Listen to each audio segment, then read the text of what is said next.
অন্তর্বর্তী সরকার খুব দুর্বল এবং সিদ্ধান্ত নিতে পারছে না দাবি করে গোপালগঞ্জের ঘটনায় স্বরাষ্ট্র উপদেষ্টার পদত্যাগ চেয়েছেন জামাতে ইসলামের নায়েবে আমির ডাক্তার সৈয়দ আব্দুল্লাহ মোহাম্মদ তাহের।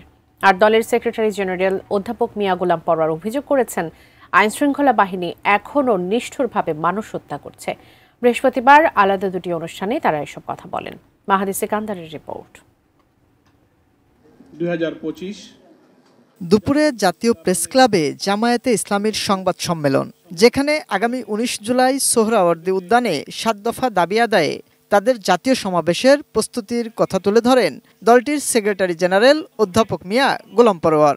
রাজনৈতিক ময়দানে নির্বাচনকে নিরপেক্ষ করার প্রয়োজনে যে মাঠের সমতা প্রয়োজন, সে সমতা নেই।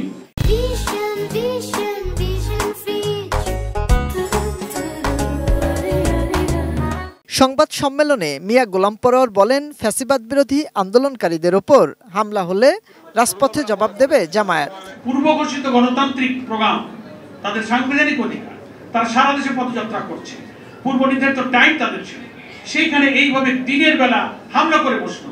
ভিডিওতে আপনারা দেশবাসী দেখেছেন যে পুলিশ প্রশাসন বা যারা সেখানে উপস্থিত ছিলেন ল অ্যান্ড অর্ডার সিচুয়েশনকে দেখার জন্য, তারা কিন্তু কাঙ্ক্ষিত মানে যথার্থ ভূমিকা কিন্তু পালন করতে পারেনি। বিস্ময়ের ব্যাপার যে সশস্ত্রভাবে গোপালগঞ্জের সেই সব জায়গাগুলোতে তারপরও তারা যে মিছিল করেছে, বিক্ষোভ করেছে, ডিসি অফিসে, এসপি অফিসে হামলা করেছে, কারাগারে হামলা করেছে, এটা খুবই ন্যাক্কারজনক। এর আমরা তীব্র নিন্দা জানাই। এদিকে গোপালগঞ্জে জুলাই যোদ্ধাদের উপর হামলার প্রতিবাদে ও নিষিদ্ধ সংগঠন আওয়ামী লীগের সন্ত্রাসীদের গ্রেপ্তারের দাবিতে বিকালে বাইতুল মোকাররমের উত্তর গেটে বিক্ষোভ সমাবেশ করে জামায়াতে ইসলামী। ছাত্রলীগ যুবলীগের সন্ত্রাসীদেরকে কেন দমন করতে পারে না?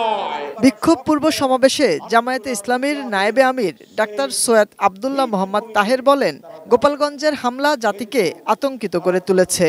এটা গণতন্ত্রের জন্য অশনি সংকেত। এই সরকার খুব দুর্বল। 2, এই সরকার সিদ্ধান্ত নিতে পারে না। স্বরাষ্ট্রমন্ত্রীর সাথে কথা মনে হলো উনি মিস্টার অসহায়। আমি প্রধান উপদেষ্টাকে পরিষ্কার দাবি জানাই, এই স্বরাষ্ট্র মন্ত্রীকে অবিলম্বে প্রত্যাহার করতে হবে।